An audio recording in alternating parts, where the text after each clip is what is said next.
Por aqui a gente segue, agora falando sobre Valdemar da Costa Neto, presidente do PL, que evita assegurar que Tarcísio de Freitas será o candidato à presidência da República. Depois, claro, de Tarcísio reafirmar, mais uma vez, que vai disputar mesmo é reeleição ao governo do estado de São Paulo. Enfim, a situação do presidente do PL fica nessa de ter que ficar equilibrando esses pratinhos e agora ele vai na mesma linha. Não garante Tarcísio como candidato. É isso? Misael Mainetti chegando. Boa tarde, bem-vindo. Não garante Tarcísio de Freitas como candidato à presidência da República e Tarcísio de Freitas repetindo 1 milhão de vezes que vai se candidatar ao governo de São Paulo. Muito boa tarde para você, Kobayashi, para todo mundo que acompanha o 3 em 1. Consegui conversar agora há pouco com o Valdemar Costa Neto, que é presidente do Partido Liberal, por celular.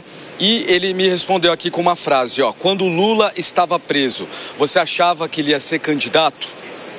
3 segundos aí para pensar. Então, o que Valdemar Costa Neto acredita? Ele defende essa anistia ampla e restrita por ex-presidente Jair Bolsonaro. Ele quer isso e aí ele se baseia na história anterior do presidente Lula, quando Lula esteve preso. Valdemar Costa Neto, pelo visto, não se contenta de maneira nenhuma com essa ideia mais do centrão de tentar, por exemplo, menos anos de prisão para Jair Bolsonaro, uma prisão domiciliar, por exemplo, onde ele não possa se eleger e onde o PL possa, participar de alguma maneira do governo. Para ele, até a última cartada, Jair Bolsonaro vai tentar as eleições de 2026, a presidência da República. Vamos ver, a gente vai acompanhar tudo de perto, é claro. Ainda em entrevista à Folha de São Paulo, ele disse o seguinte, em relação a Tarcísio de Freitas, que o próprio Bolsonaro, ele é uma figura imprevisível, ele foi imprevisível lá atrás quando ele lançou o governador Tarcísio de Freitas do Republicanos e, salvo engano, eu nunca tinha lido ele falar isso, me corrijam se eu estiver errado, ele falou que Bolsonaro pode surpreender todo mundo, indicando Ratinho Júnior do Paraná, o governador do Paraná, como uma proposta para a presidência da República.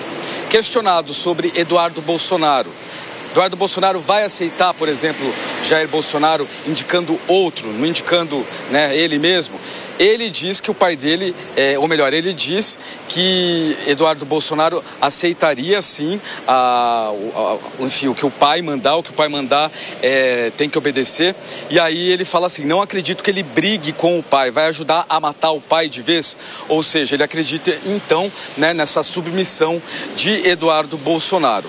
E o Valdemar, como eu disse, Valdemar Costa Neto não quer apenas menos possibilidade de pena, ele quer realmente essa anistia ampla. O que me chamou a atenção também nessa reportagem, ainda ligado sobre esse tema, é que quando ele foi questionado sobre o presidente da Câmara, Hugo Mota, dizer que não há votos para anistia e sugerir uma redução de penas, ele fala, não, nós queremos o Bolsonaro, é o que o partido quer, é o que o PL quer, e acho que o Trump está esperando a aprovação da anistia. Então, me chama muita atenção que a gente está aqui repetidamente falando sobre eleições no Brasil em 2026, mas no meio dessa história toda vem uma costura e a gente começa, de repente, a falar de Estados Unidos e a falar de Donald Trump.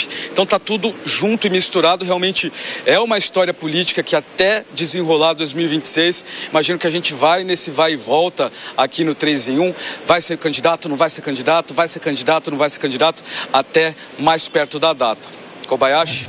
Põe casaco, tira casaco, essa é a vida da política no Brasil. Meu amigo Misael Mainetti, muito obrigado e até a próxima. Deixa eu comentar essa daqui com o Fábio Piperno. Piperninho, Valdemar diz que não acredita que o filho Eduardo brigue com o pai Jair Bolsonaro. Parece que não leu aqueles WhatsApps não tão carinhosos de Eduardo Bolsonaro com o pai, recentemente divulgados pela Polícia Federal com mensagens e palavras impublicáveis, inclusive.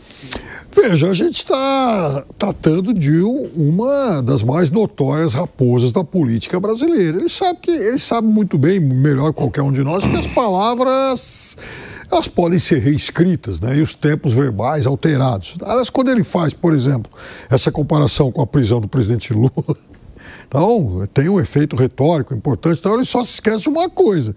O presidente Lula, por conta da prisão, não pôde disputar a eleição de 2018. até agosto, até o momento de se definir pela candidatura de Fernando Haddad, aliás, era o presidente Lula quem liderava as pesquisas.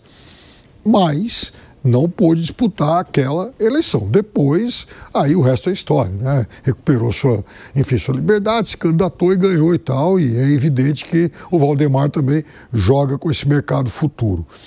Ele é um político daquela estirpe que é capaz de consertar um relógio suíço no escuro usando uma luva de boxe. Ele consegue fazer coisas inimagináveis.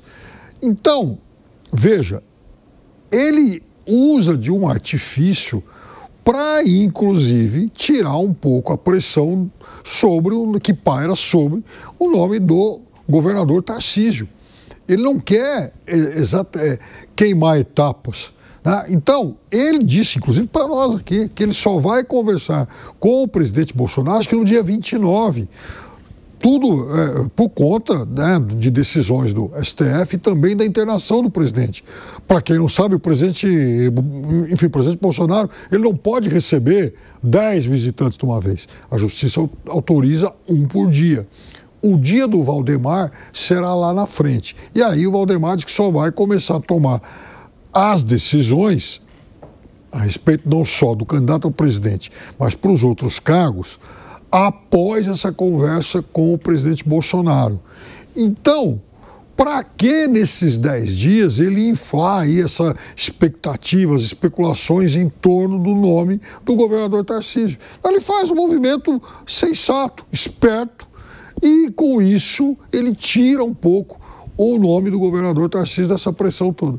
Agora eu quero entender o seguinte, o senhor Bruno Musa, essa possibilidade de uma surpresa, de Jair Bolsonaro surpreender na escolha do sucessor, isso aí é parte dessa estratégia para tirar o Tarcísio do holofote, tirar o Tarcísio do palanque, dar uma pulverizada aí nas possibilidades, ou é de fato uma realidade? Você acha que Bolsonaro pode, de repente, deixar Tarcísio de lado e apostar em Ratinho Júnior, por exemplo? Bom, Cuba, como eu te falei no comentário anterior, eu não duvido mais nada da política, tá? Mas eu tendo a concordar nesse ponto com o que o Piperno colocou. Eu acho que gostei muito do exemplo de consertar um relógio suíço com uma luva de boxe ainda no escuro, né? E, de fato, Valdemar Costa Neto é realmente essa raposa que o Piperno mencionou. Ele tem uma habilidade política que faz justamente, é uma das pessoas importantes que faz o Centrão ter essa importância, não estou falando no sentido positivo, mas esse domínio desse jogo político no Brasil como um todo. Então, acho que sim, acho que é uma estratégia importante. Pesquisas que saíram agora, parece, pelo menos no curto prazo, beneficiaram aí as intenções de voto do Lula, apesar de grande parte que eu vi, a rejeição ela diminuiu, mas dentro de uma margem, ou muito próximo a isso.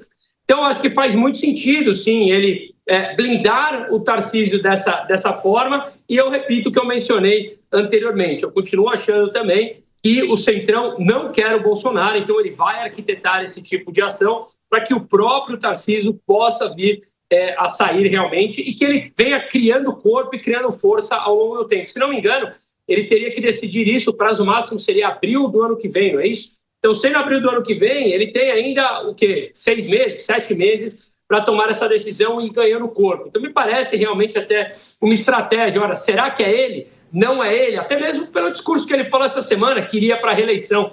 Ou seja, deixar a oposição também em dúvida se será ele ou não, para saber como vai atuar. Então, acho que faz parte, sim, de uma estratégia. Agora eu quero te ouvir sobre isso, Piperno, porque depende também do Tarcísio decidir ser candidato à presidência, já que aqui em São Paulo ele tem uma reeleição praticamente garantida, se não tiver nenhum fato novo, nenhuma grande novidade, as pesquisas indicam uma grande folga aí de Tarcísio de Freitas e uma possibilidade de reeleição. Então, partindo do pressuposto que Tarcísio garanta aqui a sua reeleição, fique no estado de São Paulo, não dê o seu nome para disputar a presidência da República, como é que fica a situação do ex-presidente Jair Bolsonaro para escolher um sucessor? Porque esses outros presidenciáveis todos aí, Caiado, Ratinho, Eduardo Leite, Zema, nenhum deles foi formado a partir do bolsonarismo, né? Eles têm lá, até outros partidos têm vida própria na política de alguma maneira. E aí, o ex-presidente Jair Bolsonaro como decidiria? Por alguém da família? Ou então faria uma aposta em alguém de outro núcleo mesmo, ainda que seja mais à direita, só para não perder a transferência de prestígio e a influência? E aí, Fábio Piperno, explica para a gente. Quanto mais acuado, quanto mais limitado por decisões judiciais o presidente Bolsonaro fica, menor a margem, né, de manobra, de movimentação que ele tem. Então, isso significa que quanto mais ele é pressionado pela justiça, mais concessões ele vai ser obrigado a fazer aos aliados. Então, o ideal para ele, o cenário ideal para ele seria ele próprio ser o candidato. Não pode. Aí passa para um segundo escalão, que seria um familiar. Também fica complicado. Então, sendo assim, vamos recorrer a algum aliado próximo, Tarcísio. Então, ainda não se sabe se Tarcísio topa. Mas aí o Valdemar adota também, eu acho que, entre outros fatores, uma posição de elegância com o governador Tarcísio. Por quê? Porque é o seguinte, o governador Tarcísio, como você mesmo disse, ele deve ter uma reeleição tranquila em São Paulo.